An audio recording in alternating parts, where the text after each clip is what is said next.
E aí, pessoal, tudo bem? Prontos para mais uma atividade de ensino religioso? Para podermos compreender um pouquinho melhor, que eu tenho certeza que vocês já entenderam, vocês são muito ligeiros, muito rápidos. Estou gostando muito de ver as correções, inclusive.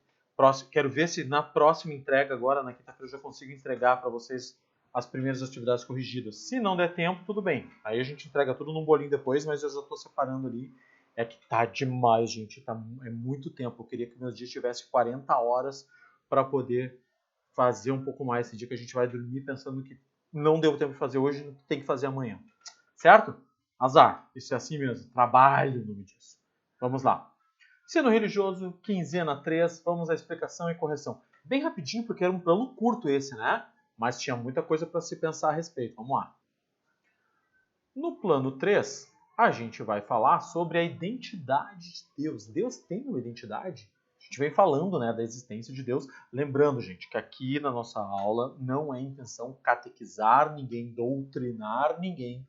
Nós estamos falando sobre elementos que compõem as religiões e que no nosso país, que é um país laico, um país que não tem religião oficial, em que ter preconceito religioso é crime, é importante nós entendermos características de diversas religiões, e Deus é uma figura que está em diversas religiões, para que nós não falemos nada que possa ofender alguém, certo? A ideia é a gente aprender para criar o quê? Respeito. Respeito à crença do outro para que o outro tenha respeito pela minha crença também. Se você não acredita em Deus, se você não acredita em nenhuma religião, não tem problema, tu não está errado, ok?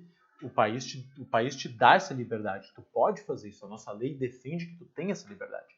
Porém, é interessante tu conhecer os pontos de vista das outras pessoas para que tu possa até conversar, ter argumentos nas conversas e poder trazer o porquê que tu acredita e o porquê que tu não acredita. Tá certo? Vamos lá então.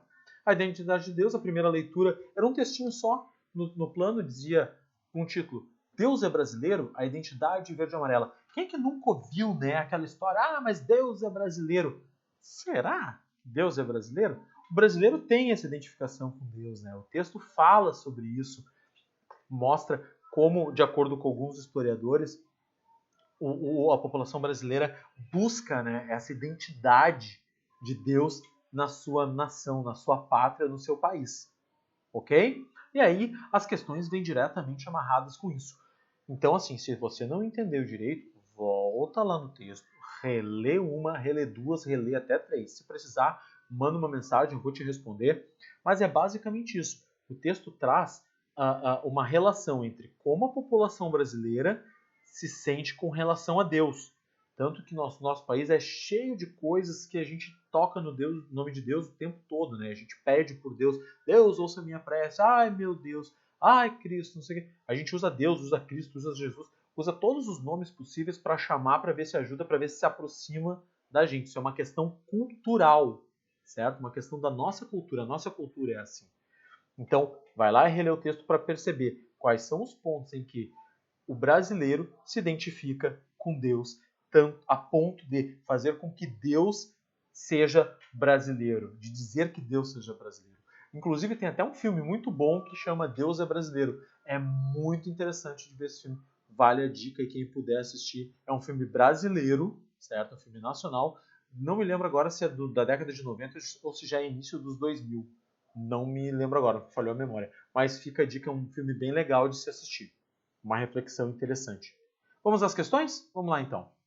Primeira, de acordo com o texto que você leu, por que o povo brasileiro identifica Deus como um dos seus? Ou seja, como uma das pessoas desta terra, né? Explique.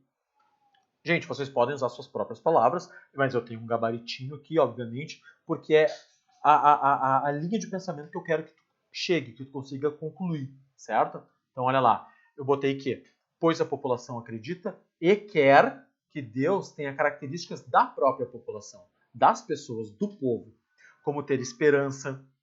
O brasileiro tem esperança de que as coisas vão melhorar, de que vai mudar, de que tudo vai ficar bom. Que tem as mãos marcadas pelo trabalho. O nosso povo é um povo que trabalha pra caramba, que trabalha muito. Essa expressão ter as mãos marcadas, as mãos calejadas pelo trabalho, é uma expressão que indica que tu trabalha muito. Por exemplo, as minhas mãos não têm tantas marcas de trabalho, não são calejadas. Por quê? Porque eu trabalho com giz, eu trabalho com livro, eu trabalho com o computador. Mas não quer dizer que eu trabalho menos do que uma pessoa que trabalha, por exemplo, na construção civil. O meu pai, ele foi pedreiro por muitos anos. Muitos anos. Eu trabalhei em obra com meu pai por muitos anos, né? Então, não quer dizer que hoje que eu sou professor eu trabalho menos do que quando eu trabalhava com meu pai na obra. Certo? Só para entender essa expressão mãos marcadas pelo trabalho. E que também ame e seja amado. Por exemplo, as pessoas... Ame e seja amado, por exemplo. Melhor expressar melhor. Como assim, professor? O nosso povo também é um povo muito caloroso, um povo que ama os seus, né? E sempre tem aquele ensinamento de que Deus é Pai. E a gente quer ser amado por esse Pai, né? Assim como os nossos pais nos amam, os pais amam os filhos, os sobrinhos amam os tios amam os sobrinhos e por aí vai, a gente também quer saber que tem alguém que nos ama, certo? Então, se vocês buscarem no texto, vários trechos do texto referenciam essa minha resposta e vão te ajudar a formatar a tua resposta também, certo? Vou me jogar lá para cima. Olha lá, Sora, eu não copiei. Pô, tá no texto, cara. Tá lá no nosso trabalho. Qualquer coisa, volta um pouquinho, dá um pause e pega ali. Olha lá. Questão 2. Em tempos de pandemia, a situação da população brasileira seria diferente das outras nações se Deus fosse brasileiro? Explique. Ou seja, se Deus realmente fosse daqui, fosse da terra, certo? Fosse da população brasileira. Deus é um cara que mora aqui, próximo de nós. De acordo com as crenças, Deus está em toda parte. Mas a gente está falando se Deus fosse realmente brasileiro, se ele tivesse a nacionalidade brasileira. Seria diferente para o Brasil? Pense a respeito. Essa resposta é pessoal. E não me vem com uma resposta de sim ou não. Eu estou pedindo explicação ali, tá ligado? Fica esperto, hein, malandrão? Não vem querer me passar a perna. Resposta de sim ou não eu não aceito. Tem que dar uma explicaçãozinha ali. Pelo menos umas duas ou três linhas, pelo menos, certo?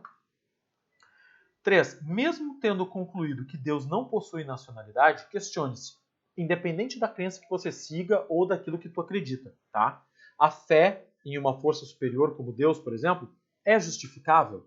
Ou seja, é certo, de acordo com o que tu acredita, tá? Dá para justificar acreditar em Deus, acreditar em qualquer outra coisa, acreditar em Thor, em Odin, Zeus, em Atena, sei lá, escolher uma diva em Buda, em... Gente, divindade é o que não falta, né? Mas assim, é justificável acreditar em algo maior? E aí a segunda pergunta, na mesma. Quais são as coisas que as pessoas esperam receber quando recorrem à sua crença em momentos de dificuldade? Muitas pessoas dizem que são religiosas, que têm uma crença e só recorrem a ela nos momentos que estão passando por um aperto, que tem alguém na família doente, ou que ela mesma está doente, ou que está faltando alguma coisa. O que as pessoas, quando recorrem à fé, recorrem à crença, o que elas esperam receber em troca? É uma pergunta bem complexa, por isso que eu fiz esse plano de trabalho um pouquinho mais curto. Gente, certo? Espero que tenha ajudado vocês. Vamos jogar aqui para baixo, fazer o nosso slidezinho de despedida. Qualquer coisa, chama no WhatsApp, entra em contato, manda mensagem, a gente vai ajudar no que puder. E qualquer coisa, fiquem firmes, continuem trabalhando e se esforçando, vocês estão indo super bem. Tá certo? Um abração para vocês e até a próxima.